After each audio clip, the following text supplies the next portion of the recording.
Criminal Justice Coordinating Council, also known as the Crime Commission, at our quarterly meeting, October 24th, 2025. First item is a call to order, and we'll have a roll call. Commissioner Page. Here. Commissioner Days. Commissioner Wilson. Here. Commissioner Gregory. Here. Commissioner Bess. Here. Commissioner McCarter. Present. Commissioner Price Smith. Here. Commissioner Dobbs. Commissioner Hilton. Chair, we have a quorum.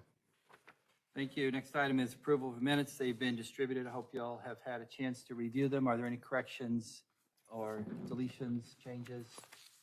Seeing none, would entertain a motion to approve. So moved. Second, McCarter. Moved and seconded. All in favor? Say Aye. Aye. Opposed? None.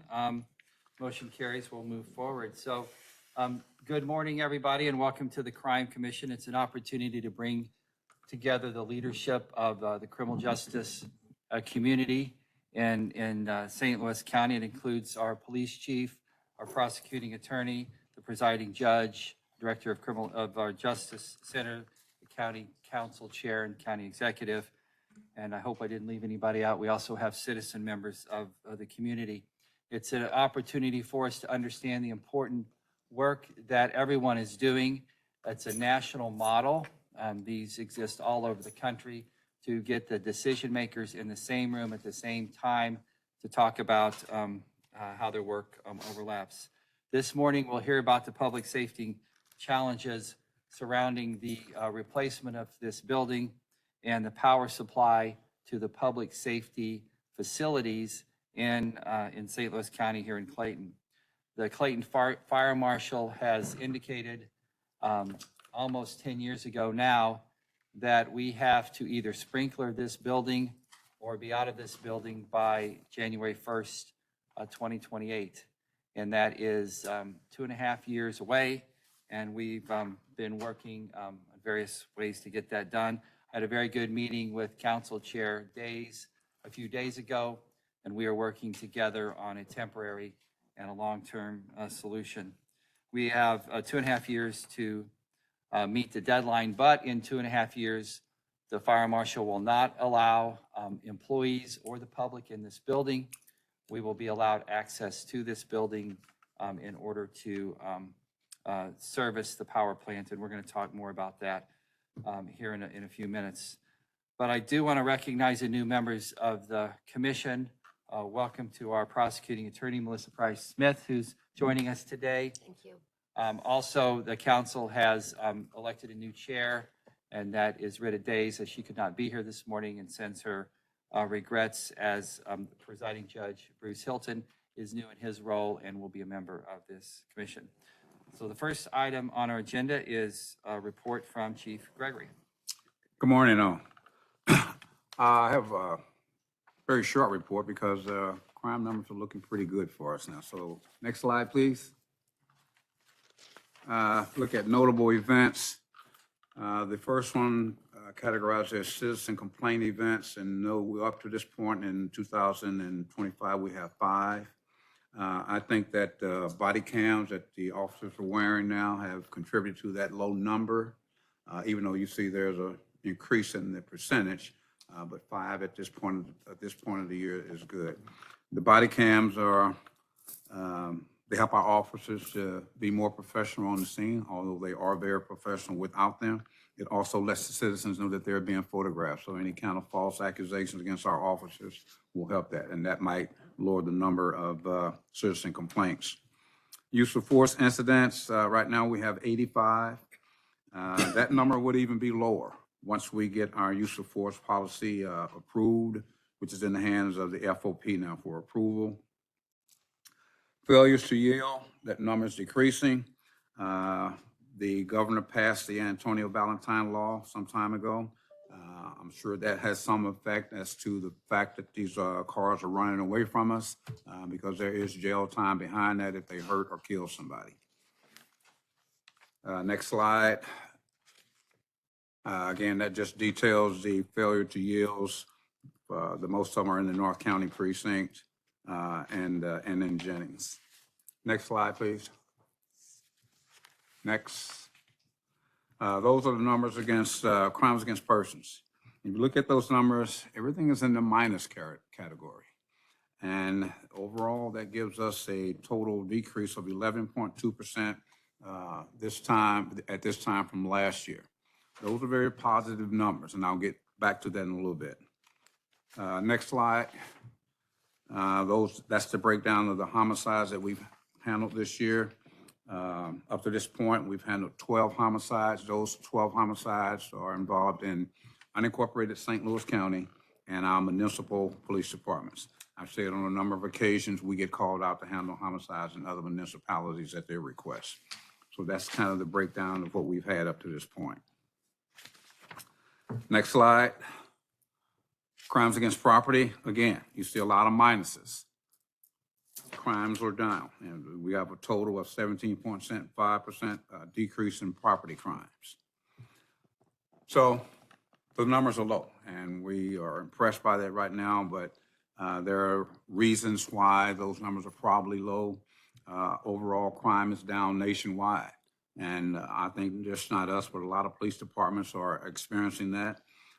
We have a lot of force multipliers that are helping us solve crimes. Technology, flock cameras, real-time crime center helps us solve crimes. I think the technology is scaring the bad guys away because they're realizing it's easier to get caught now. It's easier to get caught now. Same with the Valentine's Law. Stiffer penalties for running away from us now if they hurt someone. So those things are helping with the decrease in crime numbers. We have a new prosecuting attorney who has emphasized that she's going to be a lot more strict on prosecuting. That's helped in the crime numbers, numbers being down. So it's looking good for us now. Again, we're just in the first quarter of the year. Those numbers are very positive. We hope that they get better. Next slide. Calls to service that just breaks down. Next slide, please. That just breaks down where our calls will go, our directed calls and our self-initiated calls. That's pretty much all I have for you now. Open for any questions. Anybody? Yes. Thank you, Dr. Page. And Chief Gregory, I applaud you and your department for this great work. It's great to see crime numbers down. I know you gave some anecdotal thoughts, I guess, about why the numbers are down. Is there any way to do some type of empirical study so that we can replicate what's working in the future? We can do that. I get the research analysis, put something together. We can bring back, some nationwide numbers as to why crimes are down and the reasons that they are down in other locations. I can do that. Any progress in getting more officers in your department? Our recruiting is improving. We're looking to graduate 22 recruits on June 26th of this year. Our projection for our next recruiting class is going to be, projection right now is about putting in 35. That's just county police officers in the start of the June class. Looking good. We hired a marketing company to help us with recruiting. Our recruiters are doing a great job out there bringing people in, so it's getting better. I was talking to an officer at the Creve Coeur Police Department, and he told me that they had 3 or 4 officers that have come from New York. Any luck getting some of these New York officers? And the concern with that is, there's bonuses in bringing those people from out of state like that. They probably offer some type of traveling bonuses, rehabilitation location bonuses to come from New York here to St. Louis. So that's bonuses that they're offering. There are a number of police departments that have that money to pay those bonuses to bring people in from out of state. We just have not gotten to that yet. Okay. Thank you, Chief. No problem. Any other comments? I would just offer my observation to the trend in crime numbers. We take public safety seriously in St. Louis County. We have put unprecedented resources into public safety, capital improvements, 2 new police stations that are open, 1 coming online in the next year. And we're very close to an agreement on a regional public safety training facility. We have a great working relationship with our county prosecutor, and there is a lot of intensity and effort there to address violent crime in our jail. We treat criminal justice as an opportunity to get people to make better decisions, not just a chance to teach them a lesson. And this is a coordinated effort that I think is starting to pay off. We have active engagement of our community, and the Save Lives Now initiative, which we're going to hear a little bit from, is also having an impact, and it's funded without diverting resources from public safety. We have made this our top priority, and we see it all coming together, but it starts with a strong, well-organized, fully accredited police department, and we're lucky to have that in St. Louis County. Thank you. Next item, Project Cornerstone, Stephanie Leon Streeter.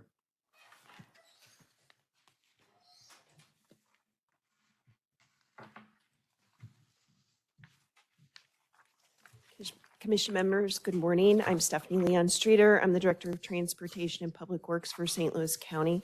We have been working on the Cornerstone project now for a number of years, and our effort is always to move it forward to a positive conclusion.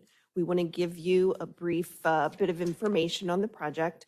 We have been aided by our consultant WSP, and so Jason Mayfield is here representing the project. He's the project manager and assisting us greatly. And so he will go through the slides that we want to speak to. And if you have any questions of me or him during or after the presentation, feel free to ask us. Thank you. Pleasure to be here. That is this the right presentation? I believe so. It's a different cover sheet. If we go to the next slide, we'll find out. Oh, okay. Yeah, we need the second one.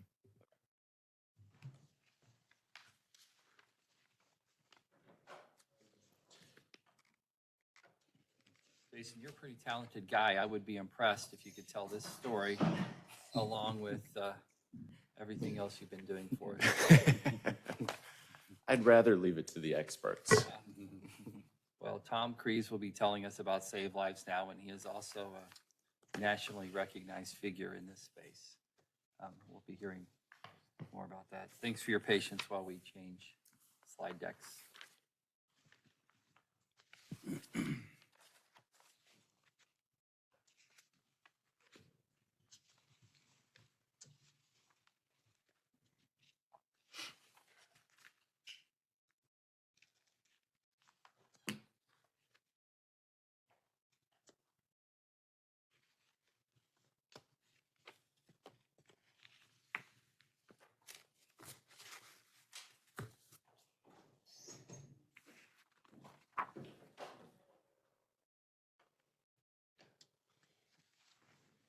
Yeah, but we can pull it up in just a second here.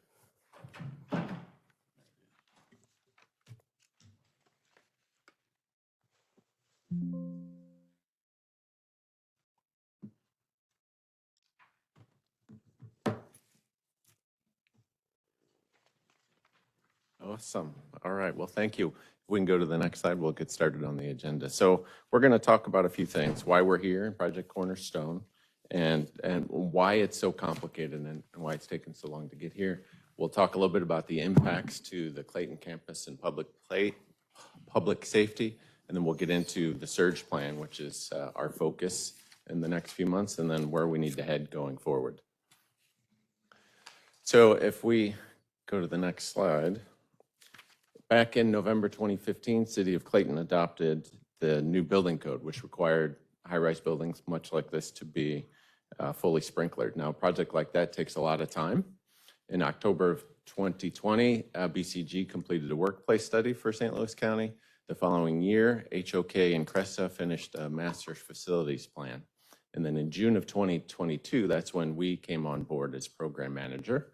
And our main impetus was to come to a final resolution, get the project ready for procurement, and identify that final best value recommendation. So a lot of time has passed as we get there. So at this point, we're moving to what we call the surge planning.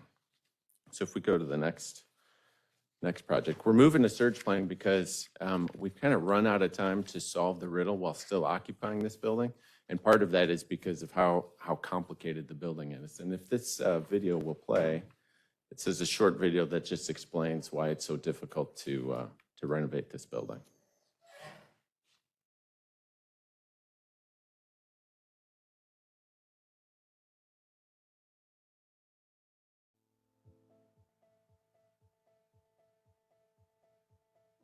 For 50 years, the Lawrence K. Roos Administration Building in Clayton has been the one-stop shop for St. Louis County's 1 million residents, where they can take care of everything from a marriage license to a building permit. Just like people, buildings age and their parts start to wear out. In the Roos building, critical systems are failing. The electrical system, mechanical system, water heaters, plumbing system, and storm drainage are nearing the end of their lifespan. Also, both the roof and windows frequently leak. As concerns increase about the building's condition, a deadline looms. Roos must have a modern sprinkler system by January 1st, 2028 to comply with the City of Clayton's new building codes. Many of these codes are in response to the World Trade Center bombing in 2001. Installing brand new sprinklers in an existing older building is complicated and expensive. Think of it like repairing an old car. You take it apart to fix one thing, and you find a lot more that needs attention and money to fix. So what will it take to install sprinklers in the Roos building? Here's what we know we must do. First, all 600+ employees who serve the public must be relocated. Next, the ceiling and anything supported by it, lights, fire alarms, you name it, have to be removed. Above the ceiling, there are thousands of strands of data wires housing communications and IT information that will need to be protected. Next, the asbestos, a hazardous material, must be carefully removed. Asbestos is mainly on and under the floors and on beams and columns within the walls. Removing asbestos isn't easy. It will require taking down the ductwork, removing floor material, and demolishing walls, another costly process. After all these tasks are completed, the new fire sprinklers can finally go in. Even though the fire sprinklers are in place, the cash register is still ringing because the Roos building must be put back together. Everything that was taken out during demolition has to be reinstalled or reconstructed. We are talking the heating and cooling system, plumbing, electrical, fireproofing, walls and doors, carpeting, office furniture, ceiling, ductwork, and moving the staff back in. Remember the leaky roof and windows? A new fire sprinkler system and interior won't solve that problem. The only solution is more cash for repairs. If not, we risk having to continue repairing and patching work that was just completed. For years, the county has been using Band-Aids to treat the building's problems so it can keep operations running. But the structure is bleeding money and maintenance costs, and the sprinkler mandate has the county at a crossroads.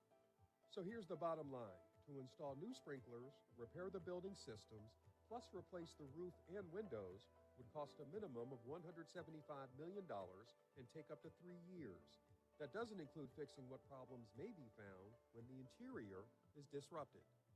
Is this the best investment for St. Louis County? Or are there other options to consider? Stay tuned.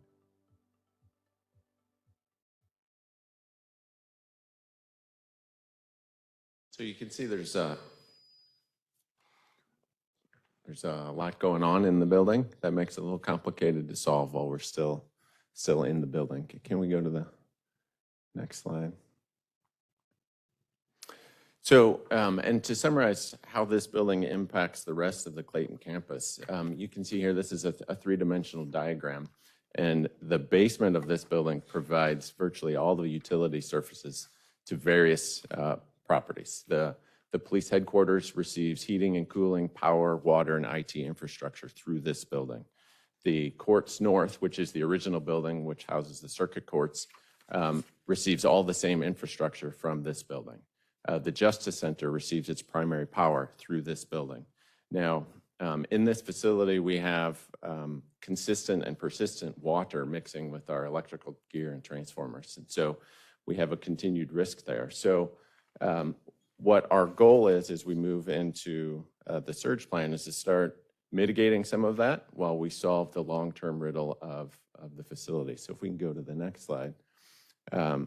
Our two priorities at this point are focused on finding a new lease space for the occupants. As Dr. Page mentioned in his introductory remarks, we have to vacate the people from the building by the end of 2027, all the normally occupied staff and services. We have some flexibility in maintaining the plant so that all the systems are currently in place, but we need to find a lease for those people.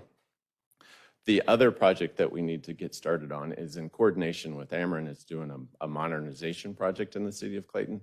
So we'd like to get started on separating the power to the individual facilities so that we can eliminate the risk of mixing water and power that's present anywhere. And the schedules you see here indicate that the timeline it takes just for these projects. They're all going to be kind of long and intensive, and the next 60 to 90 days is going to be critical in meeting those objectives.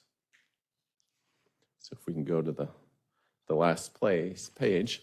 So while we're going to solve those two projects, hopefully in the next 60 to 90 days, once we get into the lease and we solve where we're going to move the people, we can start focusing our efforts on resolving the permanent solution for the L.K. Roos Administration Building and the administrative functions, and also the police headquarters. Both of these buildings are old and require significant investment, and so we'll work with the group to find the best solution forward. And that's kind of where it is. We'll leave it open for questions. Can you review the power supply to our buildings and Yes, if you could go back 2 slides, please. 3, sorry, 1 more. So, yes, this is where we struggle, because once we're out of this building, we will be given a reprieve from the fire marshal to access this to maintain our power supply, with the understanding that we have a plan for a permanent solution to power to these other 3 buildings. We have had the experience in the past with power failure at the Justice Center, and we were able to set up temporary electricity generators, but generators to a building are, tractor trailer size. And the event of a power failure in the basement of this building would create a similar scenario to 3 buildings. And I guess what I want to understand is, as we're moving forward with a temporary and a permanent solution to 41 South Central to our headquarters, we have to be prepared with this aging infrastructure for a power failure to our entire public safety footprint in Clayton. And one of the reasons why I wanted to bring this to you all's attention is to recognize that I'm sure we have a plan for power failure to our buildings, but we need to be planning for sustained power failure and make sure we have a plan for something long-term, and we also need to have a plan for power failure to all 3 buildings at once. And we talked earlier at the beginning of the meeting about our success as a public safety enterprise in St. Louis County. Crime numbers going in the right direction due to a large part of our effort to work together. But not having a power supply to our infrastructure is not going to help us, do what we do. So the reason why I want to talk about this is I want to bring up this challenge that we have of taking our short-term contingency plans and expanding them to make sure we have a plan for sustained power failure. And I'd be glad to entertain any questions about that or hear any further comments. So while Director- I'm sorry. Yeah, Director Best, I know you did have a power failure for a month or so at the Justice Services building a couple of years ago. How did you manage that? So back in, I want to say back in January, right before my arrival, and as you pointed out, we had the trailer-sized generators that was out in the back. It impacts specific areas of the jail where it kept some things powered. If it cannot keep certain areas powered, then we would shift to a manual operational of cells, for example, using the keys to be able to open and close cell doors. Now, I'm not saying we did that in this previous case, but certainly we have the capability to go into the manual operations of doing so using our key operations. It's just the bottom line is if we had to transition to that, then you're talking about, having the staff to continue operations, using with key control, increased security checks of all areas, frequent counts outside of normal time frames, and restrictions of resident movements, which could also impact visitation, with folks coming in to visit as well as programming. So, I don't think, telephones and radios would be heavily impacted, but that would depend on the duration of the power outage, because you have to keep your radios and your systems charged. From a long term, again, we get the generators. Public Works has been great with bringing in those generators and managing the generators in the past. So we have not had any major issues as a result, but it is an issue. So in replacing the sprinkler system in the building, you're going to have to dismantle a lot of things, is that correct? Correct. Right. And you're going to have to move people out? Correct. Okay. So during that time, will that affect the power that's supplied from the building to the other buildings? No, sir. It won't. So the power will That still, can be managed. that can be managed. However, renovating the project, there's no current project that is a permanent solution that can be in place without having to vacate the building. Anyway, so we're going to have to get the people out and the customer service functions. But during construction, if the decision is to stay in this building, PHQ, we can manage the power as needed to serve the functions and equipment that's necessary to maintain operation. And the plans for location of the people that we're going to move out are? We're looking at multiple options right now. We don't have a specific location. We're investigating what is available in the market and the duration that it's available and the location in order to ensure we can provide the best opportunity to maintain the appropriate level of service for the customers and the staff. Okay. So Chief, we'll soon, a year or so, be moving some of your services out of Clayton into the Maryland Heights complex. Yes, So what for will be sure. left behind that will depend on power? Right now, we're building a new facility in Maryland Heights, scheduled to move in about a year from June. Once we move into that location, we will clear our property control unit, which is located in our building now. We will clear our RIC office, which is in that new building, our intelligence, which is in there.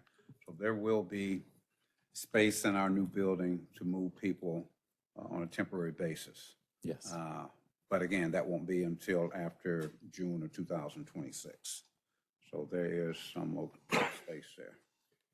And what services will remain in the police headquarters here in Clayton after the new facility in Maryland Heights is open? Like I say, we're going to move our real-time crime center out of Clayton here. It'll be here now. Our intelligence units is here also. Property control, which is upstairs. Those will be the three main entities that we're going to move out of police headquarters at that time. What would be left, just for clarity? I'm sorry. What functions would be Our left? detectives upstairs on the second floor, the crime lab, which is upstairs on the third floor,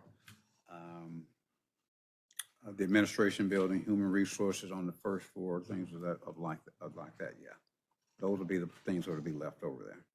Thank you. So when we talk about power failure contingencies, then we'll have to have a plan for the crime lab, then a sustained power failure for the crime Exactly. lab. That would probably be the main location that we would need power, upstairs in the crime lab, yeah. If we had that power failure.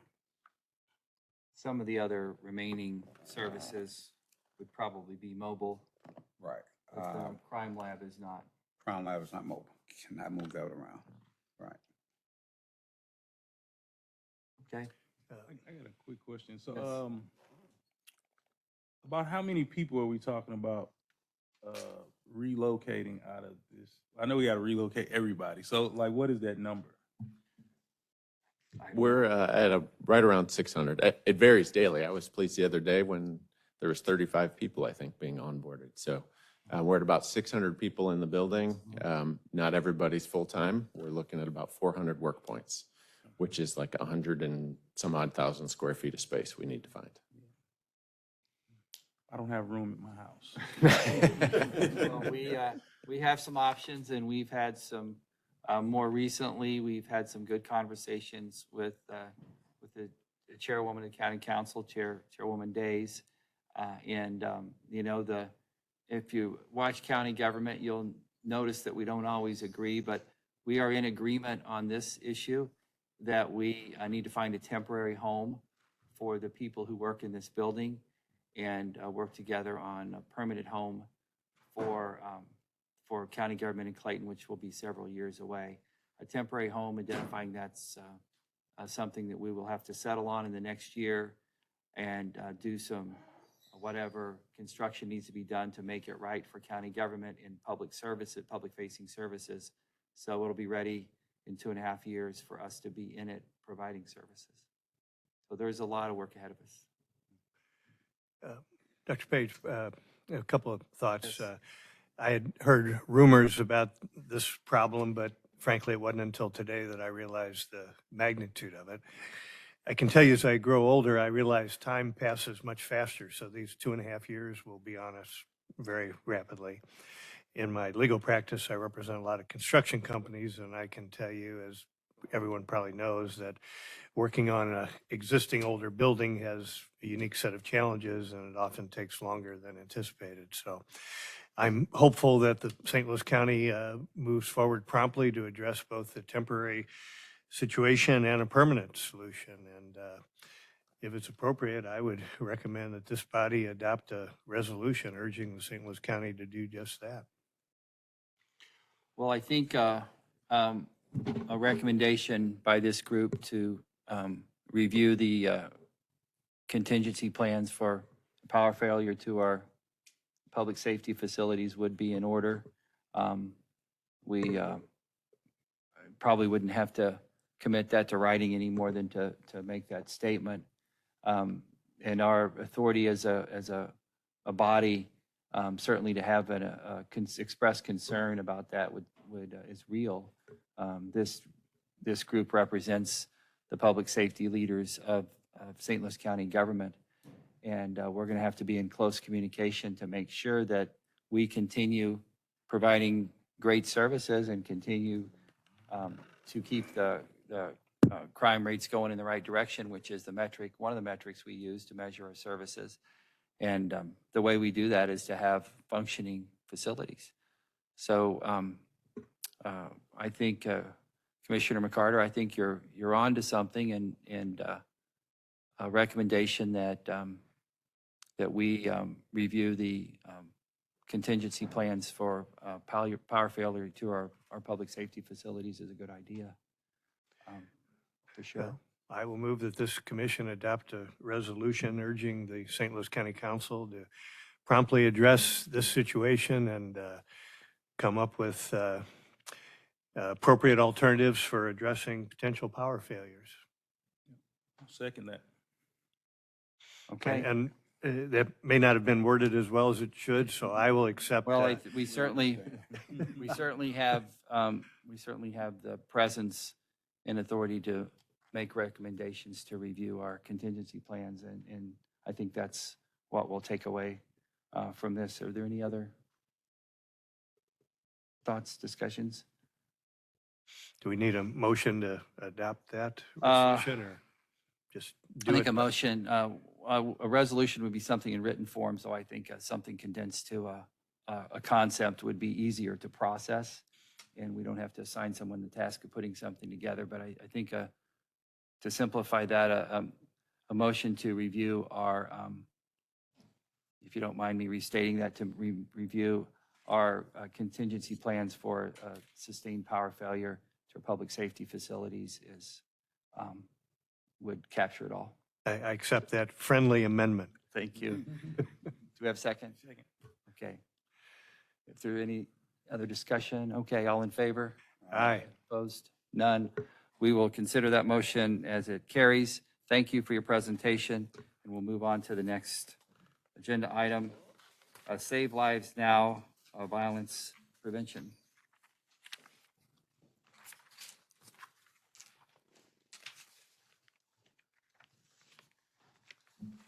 Good morning, everybody. As was mentioned earlier, my name is Tom Crease. I'm the Director of Violence Reduction for St. Louis County. I was brought on to work as the county representative for the Save Lives Now initiative, and want to just kind of give a high-level overview of kind of what Save Lives Now is, since we do have new members, and kind of the progress that we've been making in St. Louis County. So, if I can, there we go. Save Lives Now is a overall regional anti-violence initiative that is headed by East West Gateway, with the overall goal to reduce violent crime by 20% in 3 years. It was Mayor Jones at the time and the county executive kind of came together with the idea of how do we best work through and address the growing violent crime that we've kind of noticed in the region. So bringing in national partners and subject matter experts from across the country, we developed the Save Lives Now regional initiative. It's focused on these 3 evidence-based interventions, focused deterrence being in a very loose kind of ideas, kind of a more robust hotspot policing. Not only does it look at trying to identify the places and spaces of where violent crime is, but also the individuals perpetuating it. Studies have shown that it's a very small portion of the population that's conducting these crimes. So it's identifying those individuals and connecting with them to try to curb the perpetuation of violence. The other one being cognitive behavioral therapy, which is the utilization of a form of counseling or therapy that is used to alter distorted thought patterns and processes within an individual to make better decisions during high stress situations. And then the other one is street outreach, making sure that we can best bring services to the community and to the individuals in need. One thing that's been identified as access to quality care and quality of life services. We want to ensure that those who have the greatest need are able to meet those needs as easily and as quickly as possible. So since I've been on, we've kind of broken up building out St. Louis County's violence reduction strategy into 3 different phases, kind of that strategy development where we're looking at kind of building out and identifying the gaps and opportunities within for violence prevention within St. Louis County. There are a lot of organizations that work in this field already. It's identifying the best and most quality ones to best support the needs of not only St. Louis County, but the region as a whole. We've also engaged with these community stakeholders from, again, the larger nonprofits to the small community HOAs and community centers as well. And then we're also kind of just building out community awareness as well. A big part of Focus Deterrence is kind of building out the understanding of the severity and the consequences of violent crime and providing opportunities for individuals to learn more about it and adjust as needed. Phase 2 now we're moving into is kind of building out that capacity. Well, one of the things that we've worked on and started doing is training staff on cognitive behavioral therapy centered training.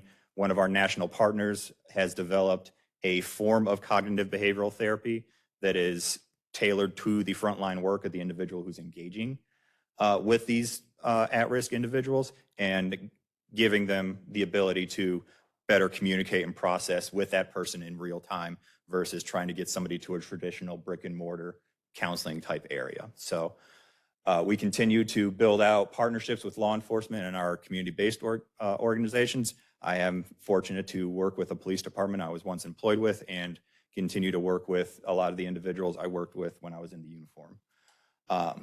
The other part that we're continuing to build out is that operational systems, the ability to refer an individual, get a person connected to services is a big part of this in ensuring that we're able to do it correctly and with respect to the individual and the process as well.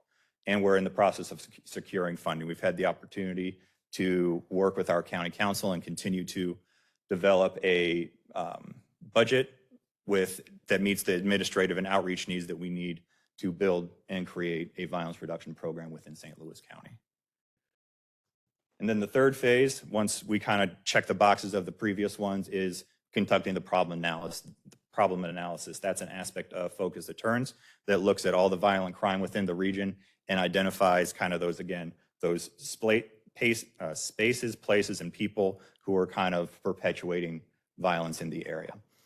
Part of focused deterrence is that custom notification. That's where law enforcement and our community partners go in a joint message with these individuals and communities and begin the process of building that rapport and hopefully bringing people out of kind of their violent tendencies and all of that. And also that street outreach efforts begin as well. One of the things that we've identified in this kind of research is the proactive need to engage with the community on a day-to-day basis as opposed to a reactionary idea. And then we want to obviously evaluate and assess our progress so we can adjust as needed. So that's really all I have. So I'm open to questions, feedback. Tom, I just want to say thanks for your leadership. This has been a year or so getting to where we are now, but we've made some real progress. We recognize the footprint that our police department has in community engagement. What we're trying to do is to bring more bandwidth to that, so it doesn't always have to be an officer in uniform that's trying to help people make better decisions. There's always going to be that role for that engagement in the community, but getting more resources, and as focused intervention is what that means, is more resources where they need to be. We know it works, and this has broad support in the business community, broad support from our police departments, broad support from our prosecutors, from our U.S. Attorney's Office, and it needs to be recognized that we're funding this effort with new revenue, and nothing is diverted from our needed resources in public safety. But we do appreciate your leadership. You're uniquely prepared for this for a lot of reasons in your background. Some you mentioned, but we believe in this, and a lot of people do, and we're going to help you be successful. Yes, sir. Anybody else have anything to add? Okay. Thank you, Will. We look forward to hearing your updates. Yes, sir. Thank you. That's the end of our prepared agenda. We have a few minutes left. If anyone would like to revisit any items that were before us, follow up on anything else, or bring additional things to our attention, or even suggest things for future discussion. Dr. Page, I did have a question, and I'll ask our prosecuting attorney and our chief of police. Several years ago, I was hearing about the number of incidences where juveniles had stolen cars, and occasionally they were stopped and brought to the juvenile center. The information I had was that most of the time they were promptly released without any action being taken, and I think some changes were implemented to address that situation. Did I hear that, recall that correctly? Has there been a reduction in the number of juvenile car thefts, and what's been done to reduce the number of those? Well, obviously, our office deals with offenders who are 18 and up. So I cannot answer in terms of juveniles who are charged and treated as juveniles. However, if a juvenile is certified as an adult, then obviously our office will take that. It's interesting that you're bringing that up now. We have our community engagement director here, as well as one of our interns who is literally currently working on a presentation about auto theft, which did start with a juvenile who was certified. So that is definitely something that we are looking at. And like I said, in real time, there is a presentation being prepared for the community regarding those numbers, why they're high, how it's being addressed. And we're hoping to include the juvenile court in that presentation. But like I said, the individuals who are working on it are sitting right in front of this group right now. So we are looking at that. Mr. Carter, I'll give you guys a lot of numbers in reference to crimes that have been committed. I do have some numbers with juveniles compared to this year to last year. Last year, at this point, we've had 74 stolen autos by juveniles. I'm sorry, yeah, last year 74, this year we've had just 46. Aggravated assaults are down. Everything is down involving juveniles right now. So, Rick Gaines is downstairs running family courts. If there were some changes that were brought to his attention by SLAPCA police chiefs in regards to the way juveniles are being handled, apparently some things have changed. Obviously, these numbers show that something's been done positively about juvenile crime. That's good to hear. Thank you. Okay, thank you. A couple of housekeeping issues, or one in particular. We meet quarterly and generally on a Thursday at 10 in the morning towards the end of the month. We try to work with everyone's schedule. I know our new presiding judge, Bruce Hilton, very much wants to participate in these. I know Marshall Day and Hope Whitehead are here today listening, and we'll be reporting back to him. But we will, and I know Councilwoman Days wants to be able to participate. So we will survey you all to see if there's a better meeting time. We've been on Thursdays at 10 for probably 3 years now, but we do want to be sensitive to some things that are hardwired in your schedule and make sure that we're making this an opportunity for everyone to participate. So we'll follow up on that. If there isn't anything else, I would entertain a motion to adjourn. So move. Second. All in favor? Aye. Opposed? None. We're adjourned. Thank you.